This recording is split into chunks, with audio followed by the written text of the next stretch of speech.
අයිබුවන් සූදැසනක් ඒවා සූදැසනක්. මිනිසෙක් විනාශ කරන්න පුළුවන් ඒත් පරාද කරන්න බෑ කියලා අර්නස්ට් හෙමින්වේ කියනවා. දැන් අර්නස්ට් හෙමින්වේ ගමන හෙමින්ද කියලා කියනවනේ. හෙමින්වේ කියලා කියන්නේ හොඳ ගත් කතුවරයෙක්. ඒ වගේම තමයි අද එතුමගේ උපන්දිනය නිසාත් මහල්ලා සහ මූද තමයි ගොඩක් අපි දන්න කතා පුවත. අද උදේ ඇවිල්ලා මම අපේ ඉන්දික වීරකොන් නිෂ්පාදකතුමත් එක්කත් මේ ගැන කතා කරද්දී යමෙක් හෙමින් වේ කියන එකට හෙමින් චේ කියලා කියපු කතාව පවා මේ ලස්සන කතා ටිකක් උදේ කියන්න පටන් ගත්තා. ඒකේ දිනෝෂ හොඳම කතාව තමයි අර හූරගෙන කන එක. ලෝකේ හූරා කෑම් සම්බන්ධයෙන් නිර්මාණාත්මකව ලියපු පොත් අතර විශිෂ්ට ගණනලා සැලකෙන පොතක් විදිහට මහල්ලා සහ මුහුද කියන පොත අර්නස්ට් හෙමින්වේ මහත්මයාගේ මහල්ලා සහ මුහුද කියන පොත හඳුන්වනවා. අද දවසේදී පොත්පත් කියවන දරුවන් වෙනුවෙන් සහෝදරයන් වෙනුවෙන් සහෝදරයන් වෙනුවෙන් ඒ පිළිබඳව මතක් කරන්නක් යමක්. ජූලි 21 වනදා තමයි නොබෙල් සෑමතයාගේ ලේඛක අර්නස්ට් හෙමින්වේ මහත්මයාගේ උපන්දිනය සැලකෙන්නේ. ඒ 1899 ජූලි 21 වනදා ඔහු පළමු ලෝක යුද්ධ සමයේදී ඉතාලියේ සටන් පෙරමුණේ ගිලන් රථ රියදුරෙක් විදිහට වැඩ කරපු කෙනෙක්. ඊට පස්සේ පුවත්පත් ලේඛකයෙක් විදිහට වැඩ කටයුතු කරනවා, බොක්සිං ක්‍රීඩකයෙක්, විනෝදාංශයට දඩයක් කරුවෙක් විදිහට වැඩ කටයුතු කරනවා. මෙහෙම තමයි ඔහුගේ ජීවිතය ගෙවිගෙන යන්නේ. ඔහුගේ පළමු පොත ඒ තරම් සාර්ථක වෙන්නේ නැහැ. ඊට පස්සේ සාර්ථක වෙච්ච පොත් ගණනාවක් ලියනවා. ඔහු ගැන බොහෝ දෙනෙක් දන්නවා. අද දවස විශේෂයෙන් ඔහුගේ උපන්දිනය නිසා කතා බහ කරනකොට මහල්ලා සහ මුහුද පොතවත් අර්නස්ට් හෙමින්වේ මහත්මයාගේ පොත් ගණනාවක් ලංකාවට සිංහලටත් පරිවර්තන වෙලා තිනවා. මහල්ලා සහ මුහුද පොතවත් කියවන්න පුළුවන් නම් හරි වටිනවා. ඒ වගේම තමයි 1961 ජූලි මාසේ 2 වෙනිදා මානසික රෝගයක් හින්දා Tamanම වෙඩි තියාගෙන තමයි මිය යන්නේ. ඔබට අහිමි වීමට කිසිවක් නොමැති විට ජීවිතය කළමනාකරණය කරන්න පහසු නෑ කියලා කියනවා. ඕක අර සිංහලෙන් කියන්නේ පැදුරෙන් බිමට වැටෙන දරක් නෑ කියලා. අපිට වගේ නේද? ඒක නිසා අහිමි වෙන්න යමක් නැත්නම් කළමනාකරණය කරන්න හරි පහසුයි කියලා කියනවා. ඒකින්ද මුකුත්ම නැති අය ජීවිතය ගැන සතුටින් හිතන්න පුළුවන්. මොනවා හරි තියන අය ජීවිතය ගැන තවත් සතුටු වෙන්න පුළුවන්. අර නැති කෙනාට වැඩිය මට තියෙනවා කියලා. මුකුත්ම නැත්නම් ජීවිතය ගැන සතුටින් හිතලා තියෙන කෙනෙක් බවට පත් වෙන්න පුළුවන්. අපි තොරතුරු ගැන කතා කරා. ඔව්.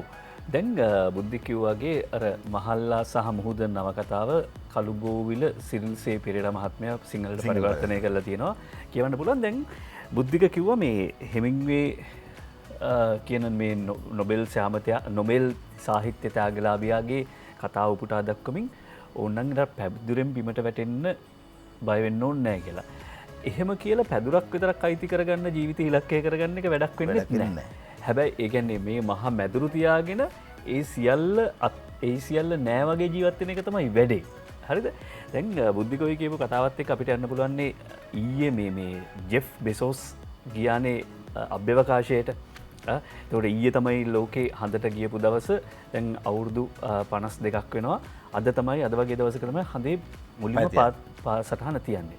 දැන් මීට කලින් අපි කිව්වා වර්ජින් ගැලැක්ටික් එකෙන් ගියා රිචඩ් බ්‍රැන්සන් ගියා. අවුරුදු 71යි. ඊට පස්සේ ඊයේ ජෙෆ් බෙසෝස් එක්ක අර බ්ලූ ඔරිජින් කියන යානේ ඒකේ කැප්සියුල් එක තියෙනවා. කැප්සියුල් එක උඩ තව මේ පොඩි ගැජට් එකක් හදලා තිබුණා. ඒකෙන් තමයි ගියේ. ඒකට ඊයේ ගමට ගියා 82ක් වයස වෙන කාන්තාවක්. අවුරුදු 82ක්. හරිද? අවුරුදු 82ක් වයස කාන්තාවක් ගියා. ඊට පස්සේ රිචඩ් බ්‍රැන්සන් ඊට කලින් ගියේ අවුරුදු 71යි වයස. ඊයේ ගමනට සාමාන්‍යයෙන් පෘථිවියේ ඉඳලා අඩිවලින් ගත්තොත් 3,50,000ක් විතර එහාට ගියා. එතකොට රිචඩ් බ්‍රැන්සන් ගිය ගමනදී දල වශයෙන් ගත්තොත් අඩි 2,50,000කට එහා ගියා. කියන්නේ බෙසෝස් ගියපු ගමන ඈතටම ගියා. ඒ ගියාම අර ගුරුත්වාකර්ෂණය නැතුව කොහොමද ඉන්නේ, ඊළඟට පෘථිවිය හරි ගෝලාකාරයි. ඒ ඇත්තටම මේක ගෝලයක්ද කියලා බලන්න පුළුවන්. දැන් ඔය වීඩියෝස් එහෙම ටිකක් හොයන්න බලන්න පුළුවන්. මේ YouTube එකේ එහෙම තියෙනවා. ඒ ඇත්තටම ඒ දැනන ඔය හැංගීම. දැන් වැඩි ඕක නෙවෙයි බුද්ධික. දැන් ඔන්න අභ්‍යවකාශයට මිනිස්සු යනවා. චාරිකා යනවා. දැන් මේක ගැන කතා කරන්න පුළුවන්. බලන්නකො මෙච්චර ප්‍රශ්න තියෙද්දි මේ මිනිස්සු මේ අභ්‍යවකාශයට යනවානේ. ඒක කියන්නේ. තවත් විදිහට කියනකොට මෙච්චර ප්‍රශ්න තිබුණාම මිනිස්සු අභ්‍යවකාශයට යන එකත් හිතලා තියෙනවා. හරි. තවත් කෙනෙක් හිතන්න පුළුවන් ඔය අභ්‍යවකාශයට ගියත් එකයි නැතත් එකයි. එහෙමත් හිතන්න පුළුවන්. අභ්‍යවකාශයට ගියාද? ඔය අපි කොතනද ඉන්න ඕනේ? ලෝකයේ විවිධ තොරතුරු විවිධ කතා පැතිරෙනවා. ඒ අතරතුරේදී ජීවත් වෙනකොට කොයිතරම් ඉක්මනින් අපි සතුට ළඟා කරගන්නට ඕන, අපේ අරමුණු බලාපොරොත්තු කොයිතරම් ඉක්මනට අපේ ළඟට ගෙන්න ගන්න ඕනද කියන එකත් හිතන්නට වැදගත්. අපි පත්‍රමේන්තුවෙන් සතියේ පුවත්පත්වල තියෙන තොරතුරු දිනපතාම ඔබට අරගෙන එනවා. සතිය දවස් 5 දිනුෂත් මමත් ඉන්නවා. ඊට අමතරව සතිය අන්තයේදීත් පත්‍රමේන්තුව ඔබට අරගෙන එනවා. මෙහිදී අපි විශේෂයෙන්ම එදිනෙදා පුවත්පත් කතුරුවරුන් පුවත්පත් කලාවේදීන් ගේන තොරතුරු ඒ විදිහටම ඔබට අරගෙන එනවා. දිනුෂිතවත් මටවත් හිතන දේවල් අපි කියන්නේ නැහැ.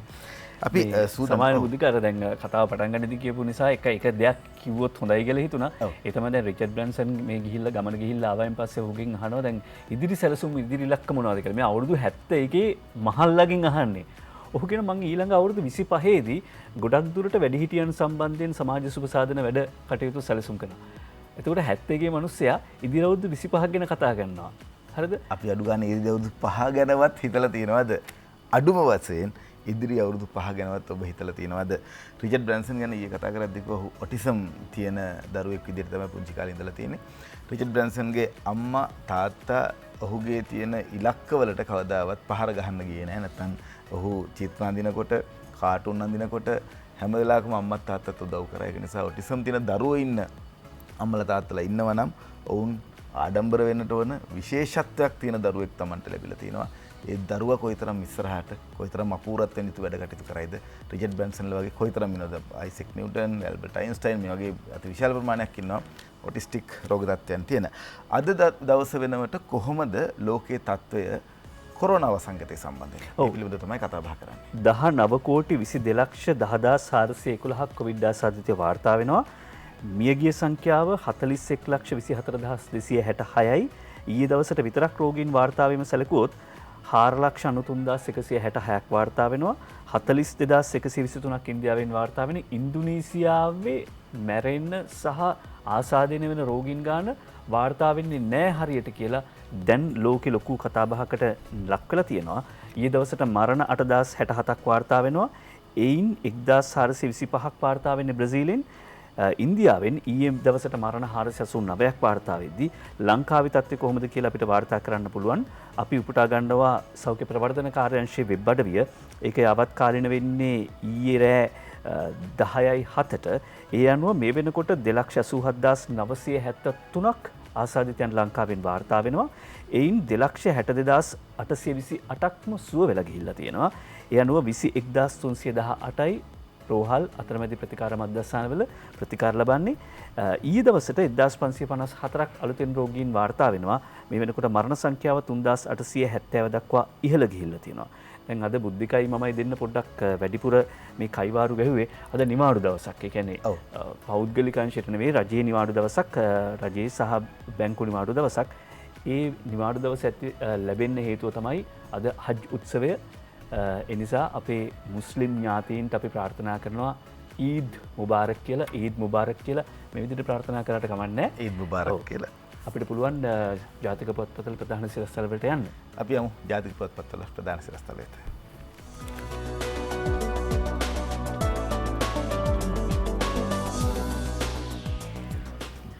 මුලින්ම මම දිනවෙන පුවත්පතේ ප්‍රධාන සිරස්තරයේ තෝරගන්න කලින් විමල් වීරවංශ අමාත්‍යවරයා ඊට දවසේදී කියන අපූර්ව කවියක්.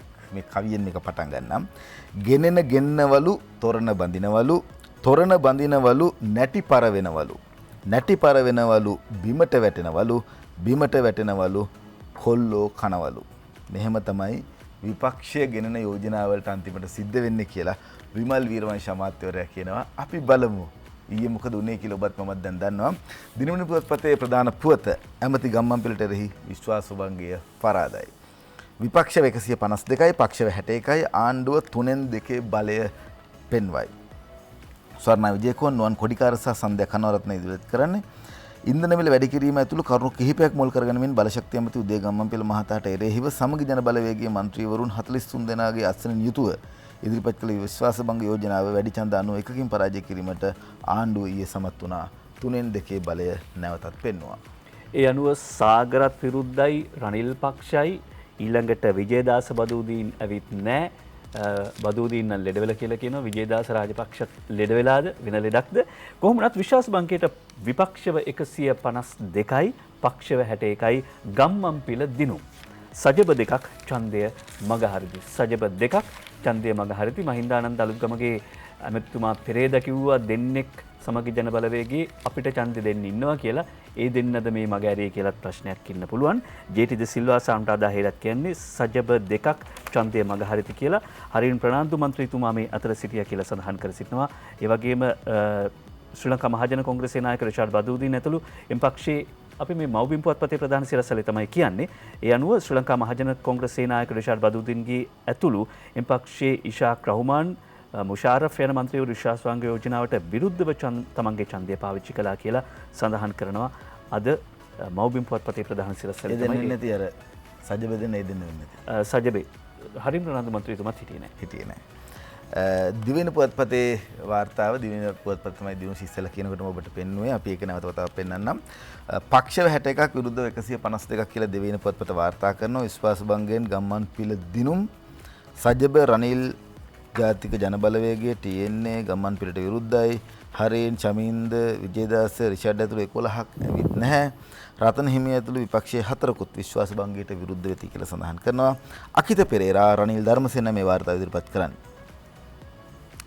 ඊට පස්සේ අපි අරුණ පුවත්පතේ ප්‍රධාන සිරස්තලයට යන්න ලෑස්ති. අරුණ පුවත්පතේ ප්‍රධාන සිරස්තලයට යද්දි මතක් කරනවා අද ඒකාබද්ධ මාණ්ඩලික ප්‍රධාන යුද හමුදාපති ජෙනරාල් ශවෙන්ද්‍ර සිල්වා මහත්මයා නිකුත් කරපු නිවේදනය අනුව අද උදෑසන 6 සිට කළුතර දිස්ත්‍රික්කයේ දොඩංගොඩ පොලිස් බල ප්‍රදේශයේ පුහාඹුගොඩ නැගෙනහිර පසමේ මලබඩවත්ත කොටස උදකලා භාවයෙන් ඉවත් කෙරෙනවා. කළුතර දිස්ත්‍රික්කයේ දොඩංගොඩ පොලිස් බල ප්‍රදේශයේ පුහාඹුගොඩ නැගෙනහිර පසමේ මලබොඩවත්ත කොටස උදකලා භාවයෙන් ඉවත් කරන බව අද යුද හමුදාපති ජෙනරාල් ශවෙන්ද්‍ර සිල්වා මහත්මයා නිකුත් කරපු නිවේදනයේ සඳහන් වෙනවා. ඒ පුවතත් එක්කම අපි අද අරුණ පුවත්පතේ ප්‍රධාන සිරස්තලයට යනවා. වරුණි පෙරමුණයි වාර්තා කරන ප්‍රධාන සිරස්තලය ඩෙල්ටා බීටා වලට සයිනෝෆාම් ප්‍රත්‍යක්ෂයි. ඔක්ස්ෆර්ඩ් ශ්‍රී ලංකා පරීක්ෂණයකින් හෙළිවේ.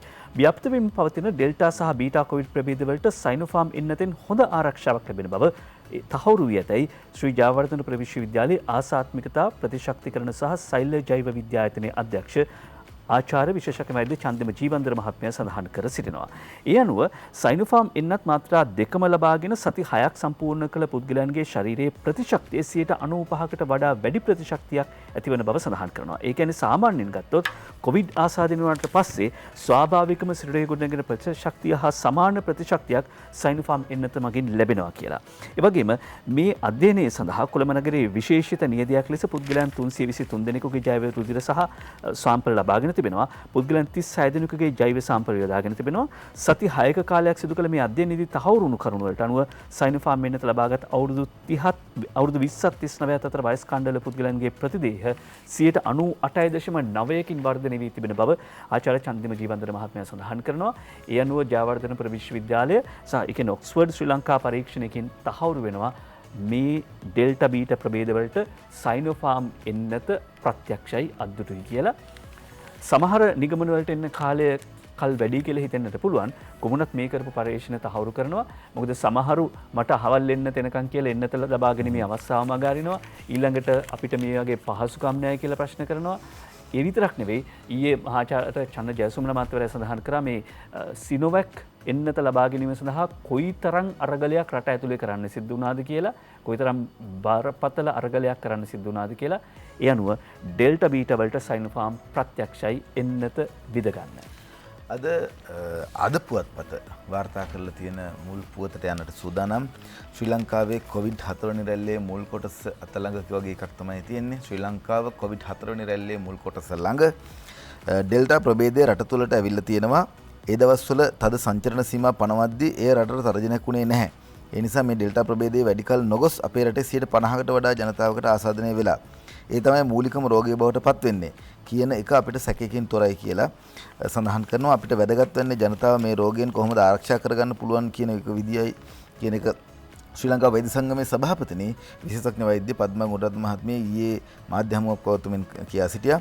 අද වන විට කොළඹ මහනගර සභාව තුළ ඩෙල්ටා ප්‍රභේද ආසාදිතයන් 30ක් පමණ ඉන්නවා කියන එක අපිට හිතා ගන්න පුළුවන්. දැනට තියෙන දත්ත වලින් ඩෙල්ටා රෝගීන්ගේ කේටයේ තියෙන වෛරස් ප්‍රමාණය ඉතාමත් වැඩි. ඒ වගේම බෝවීමේ ප්‍රවණතාවයත් ඉතාමත්ම වැඩි. ඒ නිසා තමයි මෙහෙම කියන්නේ කියලා සඳහන් කරනවා. කොවිඩ් ඩෙල්ටා ප්‍රභේදයේ ඉතාමත්ම කෙටි කලකින් ශ්‍රී ලංකාව තුළ 50%කට වැඩි ජනතාවකට ආසාදනය වෙනවා කියලා කියනවා.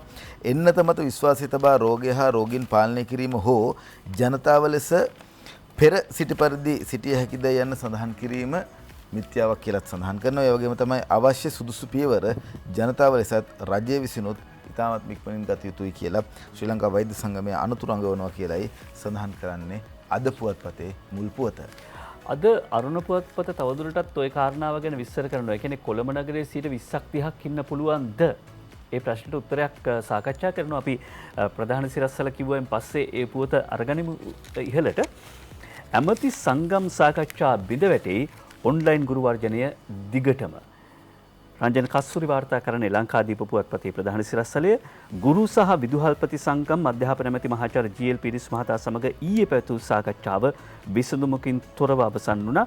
රංජන කස්සුරි ලියන්නේ මෙහෙමයි ඒක. ගුරු හා විදුහල්පති සංගම් ඉදිරිපත් කළ ඉල්ලීම් හා අධ්‍යාපන අමාත්‍යවරයාගේ පැහැදිලි කිරීම අතර පරස්පරතා තිබූ හේයින් සාකච්ඡාව අතරමඟ බිඳ වැටෙන බව ගුරු හා විදුහල්පති සංගම් නායකයෝ පවසති. එතකොට ගුරු හා විදුහල්පති සේවාව සංවෘත සේවාවක් බවට පත් කරන ලෙසත් අධ්‍යාපන අමාත්‍යාංශය සකස් කොට ඇති වැටුප් එකන අධ්‍යාපන අමාත්‍යාංශය සකස් කොට වැටුප් කොමිසමට ඉදිරිපත් කර තිබෙන වාර්තාව ක්‍රියාත්මක කරන ලෙසත් ඉල්ලා සිටියා. එතකොට දැන් ගුරු සංගම් මොකද කියන්නේ කියලා ඔන්න ලංකාදීප පුවත්පත කියනවා. කොමුණත් ඊයේ සාකච්ඡාවට යන්න කලින්මත් නිකන් අපිට ඉඟි පළ වෙලා තිබුණා මේක මේ කොඳුරු තෙල් හත් පත්තකුයි තවත් ටිකක් ඕනේ කියලා. අර වැනිසියවිලෙන්දා කතාවේ දාද අපි ගොඩාක් කතා කියන හෙමින්ගේ කතාවෙන් පටන් ගත්තම වැනිසියවිලෙන්දාදී තමයි කියන්නේ ශෛලෝක් ඉල්ලන්නේ හරියටම මස් රාත්තලක් ඕනේ එක දශමයක්වත් වැඩි වෙන්නත් බෑ අඩු වෙන්නත් බෑ කියලා. බුද්ධික මොකද වුනේ කියලා දන්නවත් ඇති. ඇතර ඊයේ දවසේදී පැහැදිලි කරලා දුන්නා අමාත්‍යාංශය පැත්තෙන් ඉතාමත්ම ඉක්මනින් දරුවන් එක්ක වැඩ කටයුතු කරන්න ආරම්භ කරන්න දරුවන්ව දඩමීමක් කරගන්නට එපා. වෘත්තීය අයිතිවාසිකම් පිළිබඳව අමාත්‍යාංශය කටයුතු කරනවා සහ අවුරුදු 24ක් පැරණි මේ ප්‍රශ්නයට විසඳුම් දීම දවසින් දෙකකින් කරන්න බෑ. නමුත් ඉතාමත්ම ඉක්මනින් මේ එන කැබිනට් රැස්වීමේදී මේ සඳහා විසඳුමක් ගන්නවා කියන එක ප්‍රකාශ කරා. නමුත් ඔවුන්ට සමහරක් අයට අහන්නවත් උවමනාවක් තිබෙන්නේ නැහැ. මෙහෙම තමයි මේ ගැටලුව දේශපාලනීකරණය වෙන්නේ. නමුත් අද දවසේදී අපිට වාර්තා කරන්න හැකියාව ලැබුණා ඊයේ ආණ්ඩුවට වෙච්ච ප්‍රශ්නේ මොකක්ද කියන එක. ආණ්ඩුවට විරුද්ධව එහෙම නැත්නම් උදේගම්මන්පිල අමාත්‍යවරයාට විරුද්ධව දාපු විශ්වාසභංග යෝජනාව නැවත වතාවක් ආණ්ඩුවට 3-2 බලය තියෙනවා කියලා ඔප්පු කරලා පෙන්නවා. මේ වගේ කාරණාවල්ත් එහෙම තමයි ආණ්ඩුවක් විදිහට පත් වෙලා මාස 11ක් 12ක් යනකොට ඉතාමත්ම ඉක්මනින් කටයුතු කරන්න පුළුවන් දෙයක් නෙවෙයි. වසර 24ක් පැරණි කාරණාවක් කියන එක අධ්‍යාපන අමාත්‍ය මහාචාර්ය ජී.එල්. පිරිස් මහත්මයා ප්‍රකාශ කරා. අද දවස සුබ දවසක් බවට පත් වෙලා තියෙනවා කියන එක අපි හැමෝම දන්නවා. විශේෂයෙන්ම මුස්ලිම් සහෝදරයන්ට සුබ දවසක් අද. අපි හැමෝටම සුබ දවසක් අද. සුබ හජ් දිනක් වේවා කියලා අද දිනමින පුවත්පත වාර්තා කරනවා. ඉස්ලාමීය සමාජය අනාගත පරපුරට සංස්කෘතිය පවරන්නේ හජ් සමයේ කියලා සඳහන් කරනවා. ජනාධිපතිතුමාගේ සහ අගමැතිතුමාගේ පණිවිඩ හජ් යනු ඉස්ලාම් සමාජයක අනාගත පරපුර සංස්කෘතියට පවරා දෙන සුවිශේෂී කාලඡේදයක් බවත් ජනාධිපති ගෝඨාභය රාජපක්ෂ මහතා පවසයි. හජ් දිනය වෙනුවෙන් පණිවිඩයක් නිකුත් කරමින් තමයි ජනාධිපතිවරයා මේ බව ප්‍රකාශ කරන්නේ. කෙටි කලකින් ලෝකවාසී ජනතාව කොවිඩ් වසංගතයෙන් මුදා ගන්න අල්ලා දෙවියන් අය දෙන්න කියලා හජ් උත්සවයට සුබ පතමින් අග්‍රාමාත්‍ය මහින්ද රාජපක්ෂ මහත්මයාගේ ඉල්ලීමකුත් සුබ පැතුමකුත් අද දිනවෙන පුවත්පතට වාර්තා කරලා තිනවා. ඒ වගේම තමයි විපක්ෂ නායක සජිත් ප්‍රේමදාස මහත්මයාගේ ප්‍රකාශයකුත් අද සඳහන් කළ තිනවා. වසංගත තත්ත්වය හමුවේ හදවත දෙවලක් කරගෙන කටයුතු කරන්න කියලා සජිත් ප්‍රේමදාස විපක්ෂ නායකතුමාගේ ප්‍රකාශය. ඒ වගේම තමයි හජ් උත්සවය ලෝක සාමයට යාත්‍රාවක්. මුස්ලිම් ආගමික සහ සංස්කෘතික කටයුතු ඇමති සම්බන්ධිකාරක ආචාර්ය හසන් මෞලානා මුස්ලිම් ආගමික සහ සංස්කෘතික කටයුතු ඇමති සම්බන්ධිකාරක ආචාර්ය හසන් මෞලානා කියනවා හජ් උත්සවය ලෝක සාමයට යාත්‍රාවක් කරගන්න කියලා. මෙහෙමයි හජ් දිනය සම්බන්ධයෙන් අද දිනමන පුවත්පත් වාර්තා. අපේ අසල්වැසිය, අපේ අනික, අපේ ඥාතිය, අපේ හිතවතා ඔහුගේ වත් පිළිවෙත් හිතුම් හැතුම් තේරුම් ගන්න එක වටිනවා. සංස්කෘතිය පරිත්‍යාගයේ සැමරුම හජ්. අද විශේෂ ලිපියක් මොහමඩ් ආසික් ලියනවා ලංකාදීප පුවත්පතට. ඉස්ලාම් ධර්මය මෙලොව බිහි වූයේ ලොව පළමු මිනිසා වූ ආදම් නබිතුමන් බිහි වූ පටන්ය. ආදම් තුමන්ගෙන් පටන්ගත් ලොව මානව ශිෂ්ටාචාරයේ ආරම්භය එහි වූ බව ඉස්ලාමයේ සඳහන් කරනවා. එතැන් පටන් මොහොමද් නබිතුමන් දක්වා නබිවරුන් හෙවත් වක්තෘවරුන් 1,25,000ක් පමණ පැමිණි බවත් ඒ අතුරින් වැදගත්ම 25 දෙනෙකුගේ නම් සඳහන් කරන බවත් ශුද්ධ වූ කුරානය සඳහන් කරයි.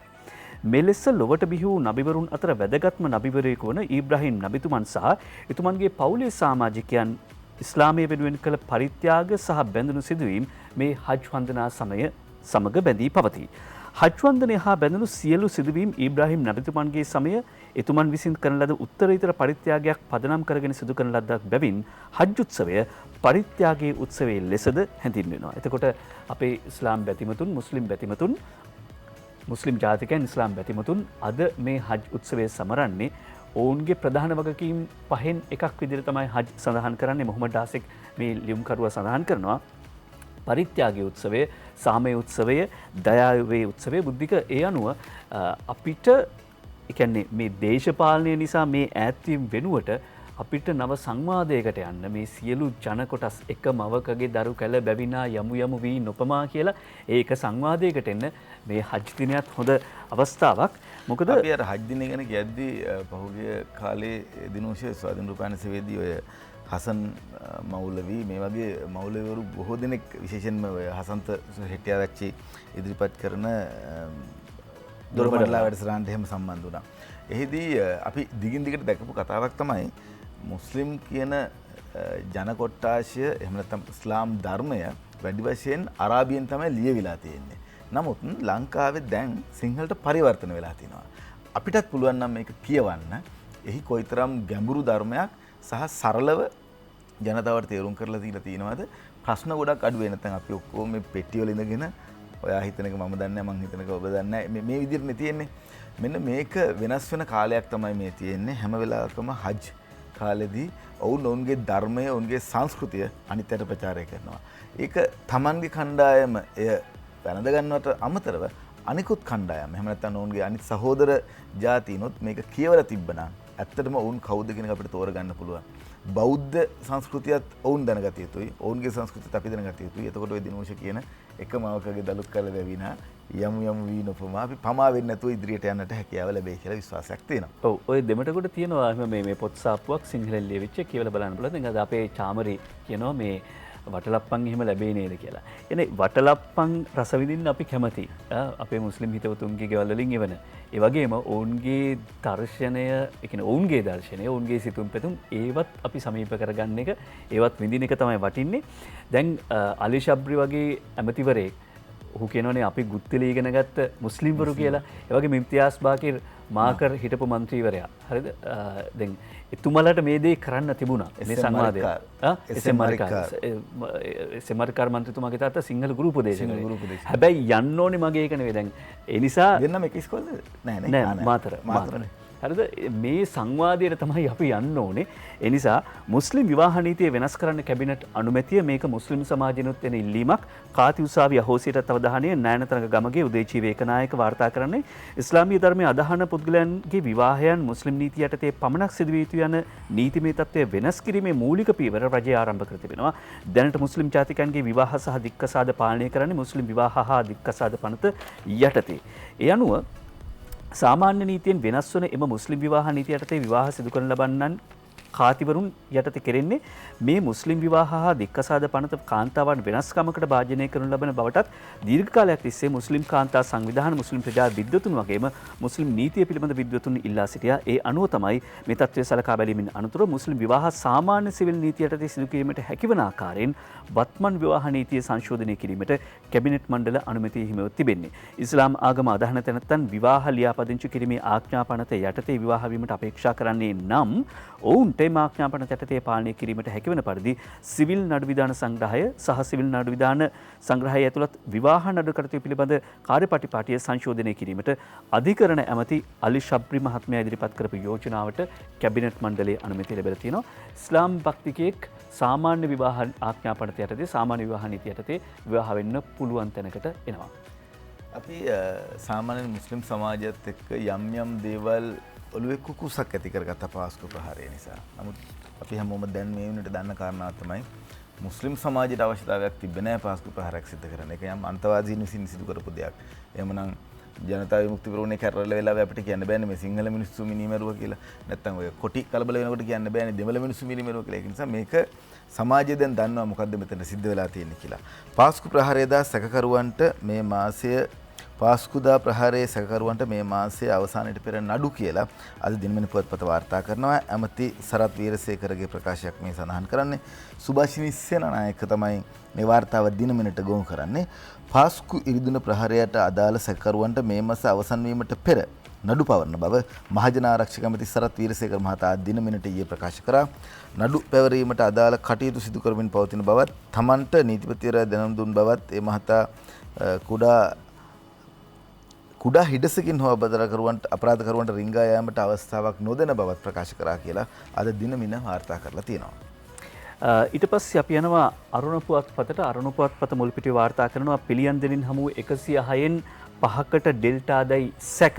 පිළියන්දලින් හමු 106න් 5කට ඩෙල්ටාදයි සැක කියලා අරුණ පුවත්පත මුල් පිටුවේ පුවත වාර්තා කරද්දී අරුණ 5 වෙනි පිටුවට ගියාම කොළඹ මහනගර සභාවේ ප්‍රධාන වෛද්‍ය නිලධාරී රුවන් විජයමුනි මහත්මයා කරනවා ප්‍රකාශයක්. ඒ තමයි අර කලිනුත් ප්‍රශ්නයක් ඇති වුණානේ කොළඹ 20ක් 30ක් විතර ඉන්නවද ඩෙල්ටා ආසාදිතයන් කියලා. වර්ග කිලෝමීටර 2ක නියැදියක පිහිටා සමස්ත කොළඹ නගරයේ ඩෙල්ටා අවදානම ගැන කතා කරන්න බෑ. මොකද මෙන්න මේ ප්‍රශ්නට උත්තර දෙනවා වෛද්‍ය රුවන් විජයමුනි මහත්මයා. දෙමටගොඩ ආරාම ප්‍රදේශයෙන් සහ ඇල්බියන් පාර ප්‍රදේශයෙන් ඩෙල්ටා ආසාදිතයන් 5 දෙනෙක් හමු වුණා. ඒ 5 දෙනා හමු වුණේ නියැදියේ 100ක් පරීක්ෂා කළාට පස්සේ. ඒ නිසා අපි එම ප්‍රදේශයේම නියැදි 600ක් පරීක්ෂා කළා. එතනදී ඩෙල්ටා ආසාදිතයන් කියලා හඳුනාගත්තේ 8 දෙනෙක් විතරයි. මුලින් හඳුනාගත්ත 100 දෙනාගෙන් 5 දෙනෙකු ආසාදිතයන් වූ නිසා තමයි කොළඹ නගරයේ 20ක් 30ක් ඩෙල්ටා ආසාදිතයන් ඉන්නවා කියලා වාර්තා වෙන්නේ. ඒකට මම එකඟ නැහැ. මොකද අපි මේ නියැදි පරීක්ෂාව කළේ වර්ග කිලෝමීටර් 37ක් පමණ වූ කොළඹ නගරයේ වර්ග කිලෝමීටර් 2ක පමණ ප්‍රමාණයක. වර්ග කිලෝමීටර් 2ක ප්‍රතිඵල වර්ග කිලෝමීටර් 37ක ගැලපීම එක් සම්පාත කරන්න බෑ. එකඟ වෙන්න බෑ. ඒ නිසා මේ මතයට වර්ග කිලෝමීටර් 2ක් ඇතුළේ නියැදියක් අරගෙන ඒකෙන් 100ක් පරීක්ෂා කරද්දී 5 දෙනෙක් හමු වුණා කියලා කොළඹ නගරයේ 120ක් 30ක් කොවිඩ් ඩෙල්ටා ප්‍රභේද ආසාදිතයන් ඉන්නවා කියලා නිගමනයකට එන්න බෑ. මොකද ඊට පස්සේ 600ක් අරන් කරපු පරීක්ෂණයේදී 8 දෙනයි වාර්තා වුණේ කියලා වෛද්‍ය රුවන් විජයමුනි මහත්මයා සඳහන් කරනවා අද අරුණ පුවත්පතට. අපිට තවත් දැරියකගේ ශෝකාන්තයක් පිළිබඳව මේ කතා බහ කරන්නේ. දැරිය අතවරයට ලක්වීම හා සියදිවි නසා ගැනීම කියලායි වාර්තා කරන්නේ දිවයින පුවත්පත. රිචාඩ්ගෙන් ප්‍රශ්න කරනවා කියලා පොලිසිය කියනවා. මොකක්ද මේ කතාව? අපි ඊයේ දවසේදී ඔබට මේ තොරතුරු අරගෙන ආවා. හේමන්ත රන්දුනුයි දිවයිනට මේ වාර්තාව ඉදිරිපත් කරන්නේ. මෙහිකාර සේවයේ යෙදී සිටියේදී බාලවාස්කාර දැරිය සිය සිරුරට ගිනි දබාගෙන අභිරහස් සන්දමෙන් සියදිවි හානි කර ගැනීම සහ දීර්ඝ කාලයක සිට ලිංගික අපයෝජනයට ලක් වූ බව කියන සිද්ධීන් සම්බන්ධයෙන් හිටපු ඇමති රිෂාඩ් බදුරුදීන් මහතාගේ ඉදිරි දින කිහිපය තුළදී ප්‍රශ්න කරන බවත් පොලිසිය බොරැල්ල පොලිසිය තමයි මේ ප්‍රකාශ කරලා තියෙන්නේ. පාස්කු ප්‍රහාර සිද්ධිය සම්බන්ධයෙන් අත්අඩංගුවට ගෙන තියෙන අපරාධ පරීක්ෂණ දෙපාර්තමේන්තුවේ බාරයේ රඳවා සිටින රිෂාඩ් බදුරුදීන් හදිසි රෝගී තත්ත්වයක් නිසා මේ වන විට ජාතික රෝහලේ ප්‍රතිකාර සඳහා ඇතුළත් කරලා තියෙනවා. හදිසි රෝගාබාධ තත්ත්වයක් නිසා පපුවේ අමාරුවක් හැදලා තියෙනවා කියලා තමයි කතා කරන්නේ. හිටපු ඇමතිවරයාගේ සෞඛ්‍ය තත්ත්වය පිළිබඳව වෛද්‍යවරුන්ගේ මතය විමසා හැකියාවක් ඇතනම් රෝහලදීම මේ ප්‍රශ්න කිරීම සිදු කරන බවත් ප්‍රකාශ කරලා තියෙනවා. රිචාඩ් බදුරුදීන්ගේ නිවසේ මෙහෙකාර සේවයේ නිරත වෙමින් සිටි 16 හැවිරිදි දැරිය භූමිතෙල් වත් කරගෙන සිය සිරුරට ගිනි තබාගෙන අභිරහස් අන්දමෙන් සීදී හානි කරගෙන තිබුණත් ඇය සීදී හානි කර ගැනීමට හේතුව මේ වනතුරුත් අනාවරණය වෙලා නැහැ කියලා සඳහන් කරනවා. මේ ඇය දයගම ප්‍රදේශයට ගිහිල්ලා පොලිස් කණ්ඩායමක් ඇගේ නිවසෙන් මේ පිළිබඳව පරීක්ෂා කිරීමේදී නිවසේ කණ්ඩායම් නම් කියලා තියෙන නිවසේ ඥාතීන් කියලා තින්නේ ඇය සීදිවි හානි කරගන්න කොහොමද මේ විදියක් නැහැ මේ පිළිබඳව උඩ සැකයක් තියෙනවා කියලා ඒ පිළිබඳව පොලිස් පරීක්ෂණ පැවැත්වෙනවා. එතකොට ඒ දරුවගේ අම්මා තාත්තා ඊයේ මාධ්‍ය සාකච්ඡාවකට සහභාගී වෙමින් කිව්වා මෙහෙකාරකමට දූ යව්වේ ණය ගෙවා ගන්න බැරි නිසා ණයකාරයන් ගෙදරට එන නිසා දුව යන්න කැමති වුණා. ඒත් ගියාට පස්සේ මට මෙහි වැඩ කරන්න බෑ කියලා කිව්වා. දැරියගේ මව කියනවා. තාත්තා කියනවා යා ගිනි තියාගන්න යා ගෙදරට හරි බයයි. කවුරු හරි මේක කරන්නේ නැති. අනිත් එක මේ ගෙදරට කොහොමද භූමි තෙල් ගියේ? ඇයි මේ ගෙදරට භූමි තෙල් යන්නේ? ඒක සහෝදරයා ප්‍රශ්න කරනවා. ඒ වගේම රුපියල් 25000ක පඩියකට ගිහිල්ලා තියෙන හැබැයි අන්තිමට දීලා තියෙන රුපියල් 20000යි කියලාත් මේ මාධ්‍ය හමුවේදී සඳහන් කරනවා. එතකොට අසාධාරණකම් ගණනාවක් සිද්ධ වෙලා තියෙනවා.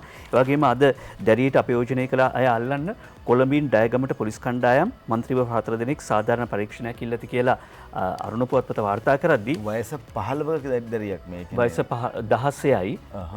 වයස 15 දී තමයි ගිහිල්ලා තියෙන්නේ රිෂාඩ් බදුදීන් මන්ත්‍රීවරයාගේ ගෙදරට. අවුරුදු 12 ඉඳලා අපයෝජනට ලක් වුණා කියලත් ඊයේ අරුණ පුවත්පතේ කතුවරයා ලියලා තිබුණා. ඒ කියන්නේ අවුරුදු 15 වෙනකොට මෙහෙකාර සේවය කරන්න පුළුවන්ද මේ රටේ? බෑ. ඒක තමයි ප්‍රශ්නේ. ඒක තමයි ප්‍රශ්නේ. ඊයේ අරුණ කතුවරයාත් ඒකයි ප්‍රශ්න කරන්නේ. එකක් තමයි බාල වයස්කාර අපයෝජනයන් ඊළඟට බාල වයස්කාර බාල වයස්කාරුවන් මෙහෙකාර සේවය යෙදවීම පාර්ලිමේන්තු මන්ත්‍රීවරයෙක්ට මේක කරන්න පුළුවන් දෙයක්ද? අද මේ අසරණ දෙමළදැරියගේ ඉරණම හමුවේ බදෝදීන්ට එරෙහිව කටක් අරින්න කෙනෙක් නැහැ කියලා අනාගතයේ අපි තරණ ව්‍යාපාරය ඊයේ නගපු හඬ බොරැල්ල NM පෙරේරා කේන්ද්‍රයේදී නගපු හඬ අරුණ පුවත්පත ඇතුළු ජාතක පුවත්පත් වාර්තා කරනවා. කෝ සමගි ජන බලවේගයේම මේක ගැන හඬ නගන ආණ්ඩුව පමණක් නෙවෙයි රිචාඩ් නියෝජනය කරන සමගි ජන බලවේගය හෝ තවම මේ සම්බන්ධයෙන් කිසිදු විරෝධයක් ගොනු කරන්නේ නැහැ. ඇයි රිෂාඩ් කියන්නේ සමගි ජන බලවේගයේ භාණ්ඩාගාරික? ඔවුන් ඇයි මේ ප්‍රශ්නේ සම්බන්ධව නිහඬ කියලා අපි අහනවා. සමගි ජන බලවේගය පමණක් නෙවෙයි විපක්ෂයේ අනිකුත් දේශපාලන කණ්ඩායම්වලුත් අහනවා. ඒ කියන්නේ ජනතා විමුක්ති පෙරමුණ අහනවා. දැන් අපි ඊත් කුර මේ ආචාර්ය හරණි අමනසූරිය මහත්මියම මේ දැක්කේ නැහැ කියලා අර කොළඹ නෝනල ටික කාන්තා හිංසන කාන්තාවන් පිළිබඳ කරන මාධ්‍ය සාකච්ඡාවක් ඊයේ තියලා තිබුණා. පොලිසිය ගැන විශ්වාසය බිඳවැටීම භයානකයි කියලා ආචාර්ය හරණි අමනසූරිය එහිදී සඳහන් කරනවා. 24 පැය ක්‍රියාත්මක පොලිසියක් වෙළඳ කලාපයට ඕන. චමිලා තුෂාරි පොලිසිය ඇතුළේදීවත් කාන්තාවන්ට ආරක්ෂාවක් නැහැ. වායි බල්තසාර් ඊට පස්සේ රායි බල්තසාර් කියනවා. ඔව් රායි අපේ රායි කියන්නේ. ඊට පස්සේ උතුරු නැගෙනහිර කඳවුරු 10ක කාන්තාවන් දුක් විඳිනවා. ලවීනා හසන්ති ඊට පස්සේ පොලිසිය බහර ඇමති කාන්තාවන්ගෙන් සමාව ගත යුතුයි. සරෝජා සාවිත්‍රි පෝල් රාජ් මේ නෝන්ලා ටික කියන ප්‍රකාශ වාර්තා කරනවා. හැබැයි අර නෝන්ලා කියලා නැත්නම් බදුද්දීන්ගේ ගෙදර ප්‍රශ්න. අකුරක් ගානේ බැලුවා. අකුරක් ගානේ බැලුවා වාර්තාවේ නැහැ.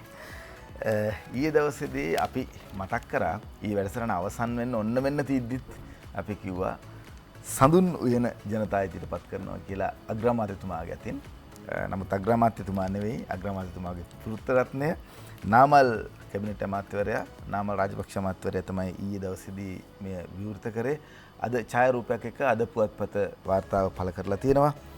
රාජ්‍ය අනුග්‍රහයෙන් නිර්මාණය වූ බත්තරමුල්ල ශ්‍රී ජයවර්ධනපුර කෝට්ටේ පාර්ලිමේන්තු සංකීර්ණ අසල පිහිටි ජාතික සඳුන් උයන ඊයේ පස්වරුවේදී අමාත්‍ය නාමල් රාජපක්ෂ මහතා විසින් ජනතාවට පත් වුණා කියලා සඳහන් කරනවා. ශ්‍රී ලංකාවේ අති දුර්ලභ රත් සඳුන් ශාක 300ක් සහ සුදු සඳුන් ශාක 900ක් මෙම උද්‍යානයේ අලංකාර කිරීම සඳහා යොදාගෙන තියෙනවා. ව්‍යායාම කිරීම, භාවනා කිරීම, යෝගී ව්‍යායාම ඇතුළු වැඩසටහන් රසකට සුදුසු පරිදි මේ පරිසරය නිර්මාණය කරලා තියෙනවා කියලා සඳහන් කරලා තියෙනවා. පාර්ලිමේන්තුව ළඟම සඳුන් වෙන විවෘත කරපු එක සෑහෙන දුර දක්නාට උනින් කරපු වැඩක් නේද? උද්දික මේ අද මේ පුවත් අතර තියෙනවා පොලිසිය මහත්තයෙක් OIC මහත්තයෙක් ප්‍රශ්න කිරීම පටන් ගන්නවා. හරිද? ඒ කියන්නේ චීවරදාර ඒ කියන්නේ හාමුදුරු කෙනෙක් කෙනවා. ඊට පස්සේ හාමුදුරු වඩිනකොට සාමාන්‍යයෙන් සුදු රෙද්දක් දාලා වැඳලා කියලානේ පටන් ගන්නෙ. හරිද? එහෙම පරීක්ෂණය ආරම්භ වුණා. හැබැයි ඉවර වෙනකොට වෙච්ච දේ නිකමටත් හිතා ගන්න බෑ. අමුත් එක්ක ඇවිල්ලා ඉන්නවා. ඔව්. අපි ජ්‍යෙෂ්ඨ නියෝජ්‍ය පොලිස්පති මාධ්‍ය ප්‍රකාශක පොලිසියේ නීතිඥ අජිත් රෝහණ මහත්මයාව දුරකථනයෙන් සම්බන්ධ කරගන්නවා. අයිබෝන් සුබුදෑසනක් ඔබතුමාට. ජ්‍යෙෂ්ඨ නියෝජ්‍ය පොලිස්පතිතුමනි සුබුදෑසනක් ඔබතුමාට. දැන් මේ දවස්වල අර මේ කතාබහට ලක් වෙනෝනේ වයස අවුරුදු 15 දැරිය අපයෝජනයට ලක්වීමේ සිද්ධිය. දැන් අපේ මේ සහෝදරයෙක් කිපිකක් තමයි මේ ස්වාධීන රූපවාහිනී තීරණයේ වැඩසටහනට ආපු වෙලාවකදී අජිත් රෝහණ මහත්මයා කියනවා දැන් මට දිනපතා උදේ එහෙම SMS වෙන විවිධ සිද්ධි පිළිබඳව. මේ සිද්ධිය යටපත් වෙන්න නොදී උඩට ගත්තේ මේ අජිත් රෝහණ මහත්මයා කියලා මේ වැඩසටහනේදී කියනවා. ඉතින් නිසා ඒ උඩට ගත්ත කතාව නැවත සමාජ කතිකාවතකට බවට පත් වෙලා තියෙනවා. ඒකට සුතිවන්ත වෙන්න ඕනේ. ඒ කියන්නේ පුරවැසියෝ විදියට අපි අජිත් රෝහණ මහත්මයා දුරකථන ඔස්සේ සම්බන්ධ කරගන්න උත්සාහ ගන්න අතරතුරේදී අපි අරුණ පුවත්පතට අවධානය යොමු කරනවා. කුලියාපිටිය මූලික රෝහලේ ඒකක කිහිපයක් ආරම්භීමට අගමැතිතුමා උපදෙස් දීලා තිබෙනවා. කුලියාපිටිය මූලික රෝහලට හෘද ස්නායු පෙනහළු සහ බයවෘද්ධ ප්‍රතිකාර සේවා වෙනුවෙන් නව ඒකකයක් ආරම්භ කරන්නේ අගමැති මහින්ද රාජපක්ෂ මහත්මයා ඊයේ උපදෙස් ලබා දුන්නා කියලා වාර්තා කරනවා අද අරුණ පුවත්පත. ඔව්. අපිට දැන් පුළුවන් ජ්‍යෙෂ්ඨ නියෝජ්‍ය පොලිස්පති අජිත් රෝහණ මහත්මයාව සම්බන්ධ කරගන්න. අයිබන් සුබ උදෑසනක් ඔබතුමාට. අයිබන් අජිත් රෝහණ මැතිතුමනි.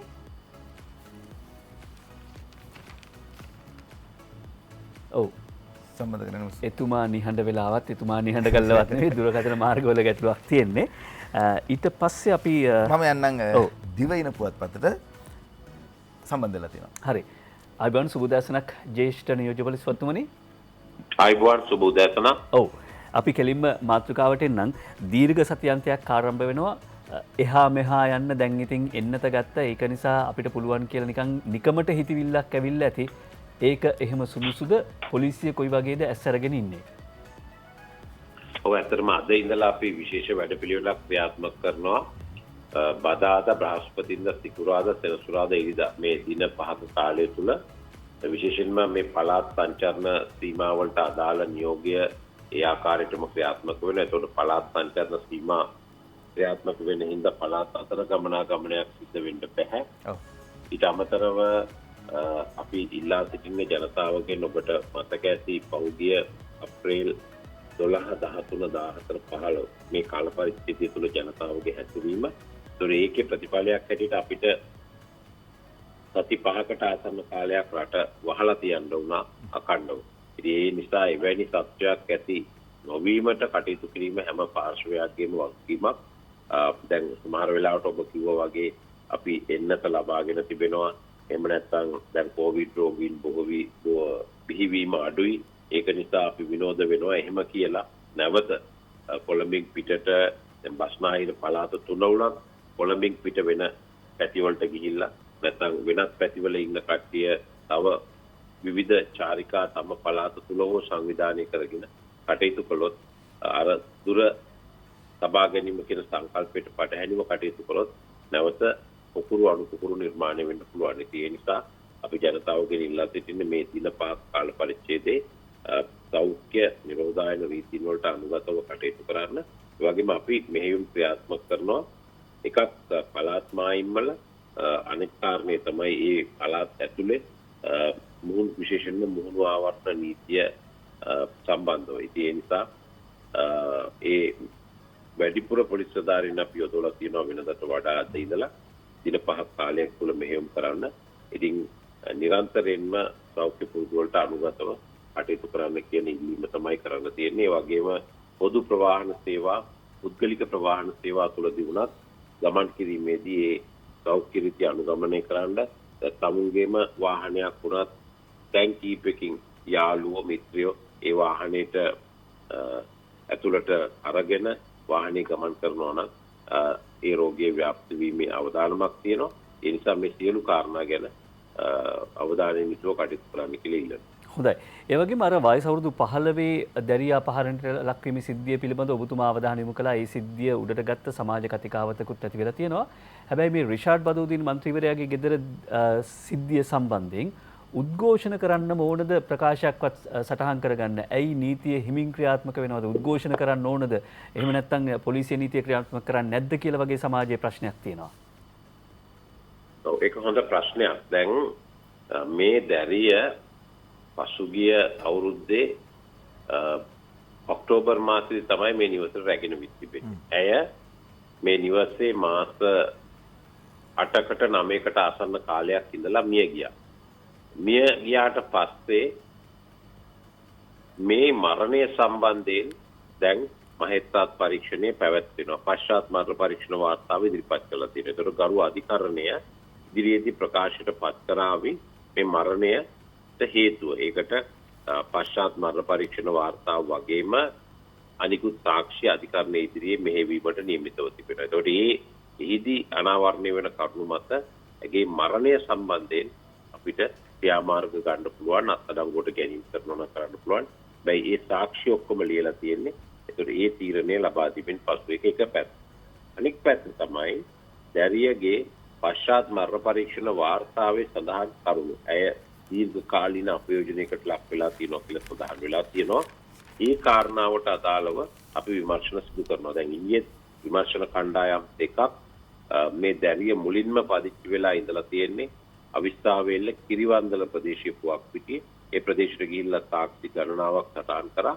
ඒ වගේම තවත් විමර්ශන කණ්ඩායමක් දැන් දයගම ප්‍රදේශයට ගොස් තිබෙනවා. දැරිය මේ යන අවස්ථාව වන විට ඇගේ දෙමව්පියන් සමග පදිංචිව සිටි ප්‍රදේශයේ අද දිනේදී ඒ ප්‍රදේශයේ ප්‍රකාශ සටහන් කරනවා. එතකොට මේ හිටපු අමාත්‍යවරයාගේ නිවසේ හිටපු පිරිමි සේවකයෙක් ඔහු දැනටත් ඉන්නවා. ඔහුගේ දුරකථනය පොලිස් පාරේට අරගෙන ඊයේ අපරාධ පරීක්ෂණ දෙපාර්තමේන්තුව වෙත යොමු කළා. මේ දුරකථනය ඩිලීට් කරපු නැත්නම් මකා දමපු යම් ආකාරයක දත්ත තියනවාද කියලා පරීක්ෂා කරන්න. ඉතින් මේ ආකාරයට විමර්ශන පැවැත්වෙනවා. එකම ප්‍රශ්නේ තියෙන්නේ මේ විමර්ශන තාක්ෂණික විද්‍යාත්මක සාක්ෂි වලින් තහවුරු කරගෙන ඕනේ යම් කෙනෙක් සම්බන්ධව නීතිය ක්‍රියාත්මක කරනවා නම් ක්‍රියාත්මක කරන්න. දැන් එහෙම නැතුව අපි පුදු සැකය මත එහෙම නැත්නම් සාක්ෂි නොමැතිව යම් පුද්ගලයෙක් සම්බන්ධයෙන් ක්‍රියා කරොත් පසුව වුන්ට ගැලවීමට පුළුවන්. ඒ වගේම විත්තිවාචික ගොඩනගා ගන්න පුළුවන්. ඉතින් මේක මේ සියලු කරුණු අනාවරණය වුණේ ඇයගේ පශ්චාත් මරණ පරීක්ෂණයෙන් පස්සේ. ඉතින් ඒ අනුව තමයි ඒ කරුණු ගැන හොයලා බලලා කටයුතු කරන්නේ. ඒ වගේම බැලූ බැල්මට පේන දෘශ්‍යමාන කරුණක් වන්නේ මෙහිදී දැරිය ක්‍රූරත්වයට භාජනය වූවාද යන කාරණේ පිළිබඳව. ඉතින් ඒ කාරණේ පිළිබඳව තවදුරටත් ප්‍රකාශ සටහන් කරමින් පවතී. නියෝජ්‍ය පොලිස්පතිතුමනි, මේ දිනවල වැඩි වශයෙන් කතා බහ කරන්නේ විශේෂයෙන්ම කොවිඩ් වදුර සම්බන්ධයෙන් සහ මේ දැරියන්ගේ ලිංගික අපයෝජන සහ ඔවුන්ව අකටයුතුකම් වලට මෙහෙවීම සම්බන්ධයෙන් වන දේවල් පුවත්පත්වල අපි වැඩිපුර දකින්නේ.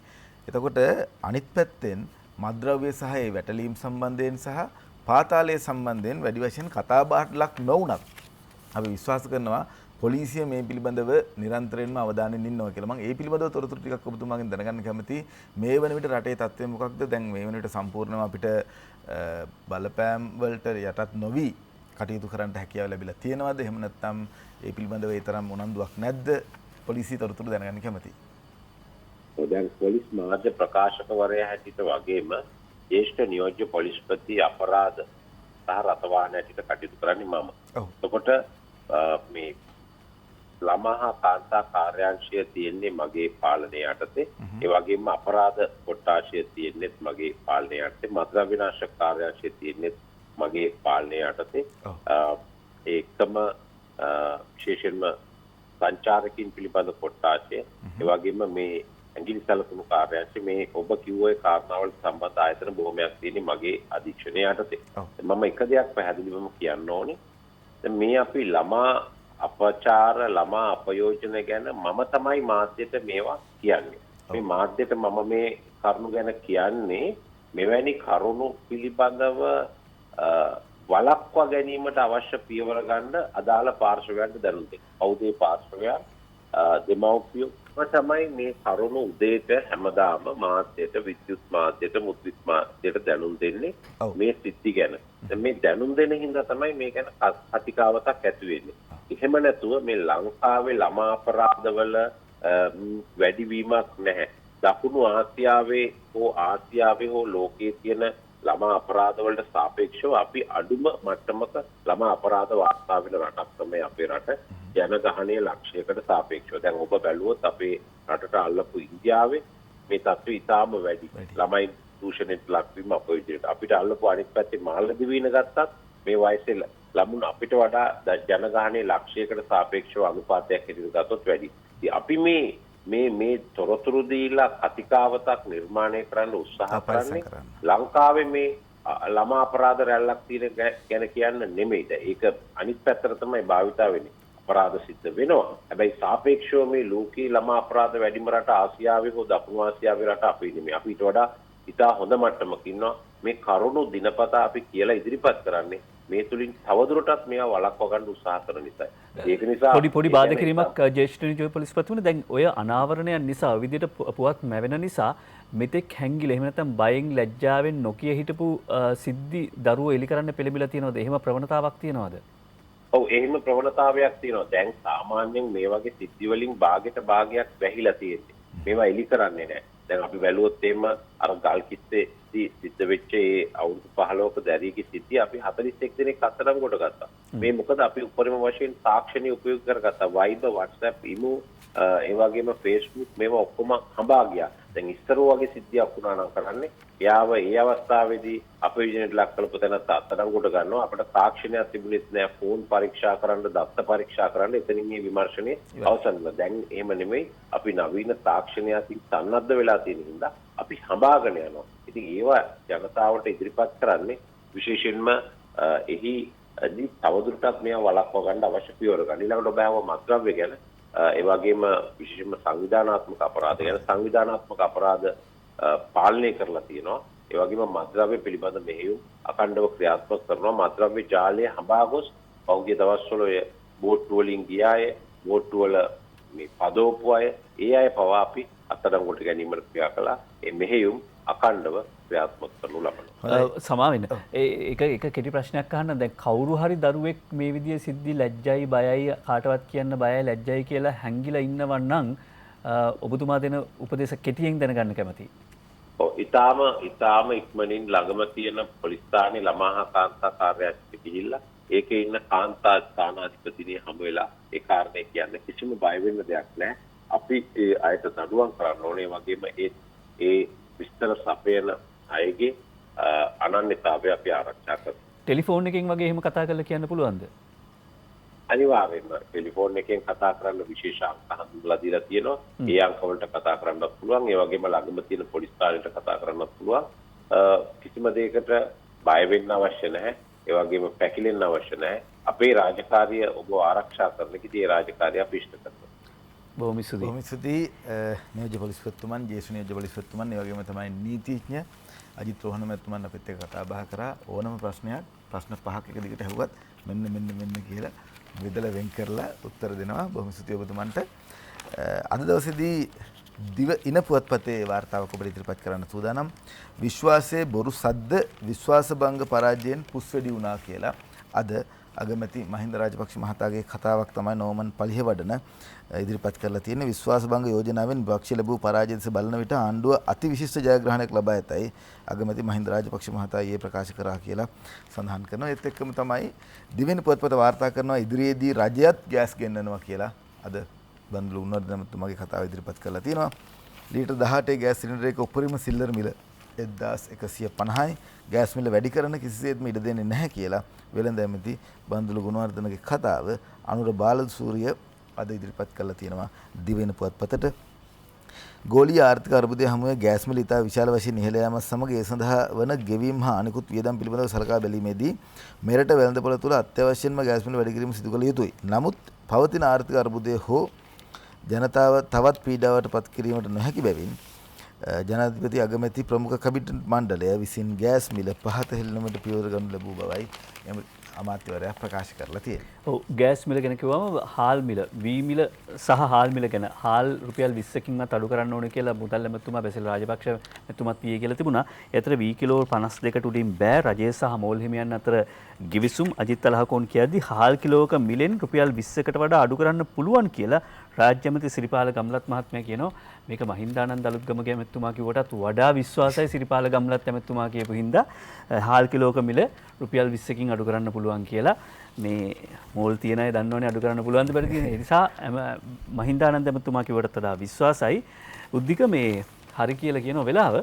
එතකොට අපේ මේ ඉතුරුනා එක පොතක්. ඒ තමයි මෙන්න කුලියාපිටියේ දිනේෂ් උපේන්ද්‍ර තමයි ලංකාදීපයට වාර්තා කරන්නේ. කුලියාපිටියේ පොලිසියේදී චීවරධාරී හිමි නම OICට දනගසා වැඳලා. OIC ප්‍රශ්න කිරීම ආරම්භුවේ හිමි නමට වැඳ නමස්කාර කරලා. ඔන්න කතාව. හරිද? මේ එකක් තමයි මේ විශේෂාංග වාර්තාකරුවන්ගේ තියෙන සහ පුවත්පත් වාර්තාකරුවන්ගේ තියෙන ඉව. කුලියාපිටියේ දිනේෂ් උපේන්ද්‍රට මේ ඉව තියෙනවා. කුලියාපිටියේ පොලිසියේදී මේ සිද්ධිය වාර්තා වෙන්නේ පොලිසිය තුලදී සුදු පිරුවටයක් සමග ආසනයක් පනවා මහ සංගරුවනට වැඳ නමස්කාර කළ මූලස්ථාන ප්‍රධාන පොලිස් පරීක්ෂක අතුල කරුණාපාල මහතාට පෙරලා හිමිනම වැඳ නමස්කාර කළ සිදුවීමක් කුලියාපිටිය පොලිසියෙන් වාර්තා වෙනවා.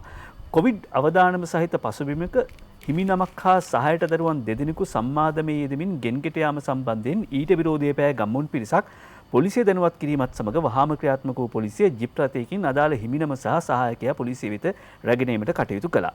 ඒකට දැන් මේ හාමුදුරු කෙනෙක්නේ ඒකයි මේ පුටුවට සුදු රෙද්දක් දාලා වඩම්මන් ඇවිල්ලා ඊට පස්සේ හාමුදුරුවන්ගෙන් මූලස්ථාන පොලිස් පරීක්ෂකතුමා ප්‍රශ්න කරනවා.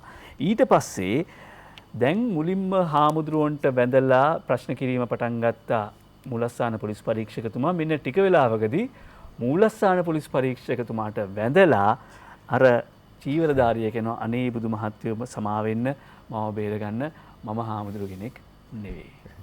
සාදු සාදු සාදු. ඔන්න දිවයින පුවත්පතේ තවත් ප්‍රවෘත්තියක් වාර්තා කරනවා. ඊතර රූමතයන් අபிසරුලියන් කර ජාවාරම දැලේ කියලා රෂියන් ගර්ල්ස්ලා ඉන්නවා කියලා තමයි කියලා තියෙන්නේ. රුසියානු කාන්තාවන් එහෙම නැත්නම් රැකියාව ලබා දෙන බව කියමින් සුපිරි විදේශ කාන්තාවන් ශ්‍රී ලංකාවට සුරුපී විදේශ කාන්තාවන් ශ්‍රී ලංකාවට ගෙන්වා වුන් බලහත්කාරයෙන් රඳවාගෙන ගණිකා සේවයේ යෙදීමේ සංවිධානාත්මක කණ්ඩායමක් ප්‍රධානියා පෙරේදා අපරාධ දෙපාර්තමේන්තුව විසින් අත්අඩංගුවට අරගෙන තියෙනවා. රැකියාව දෙනවා කියලා තමයි උස්බෙකිස්තානු ජාතික සුරුපී තරුණියක් බලහත්කාරයෙන් රඳවගෙන තින්නේ. ඒ ඔස්සේ තොරතුරු හොයාගෙන තමයි මේ විදිහට මේ කාරණාව සිද්ධ කරලා තියෙන්නේ.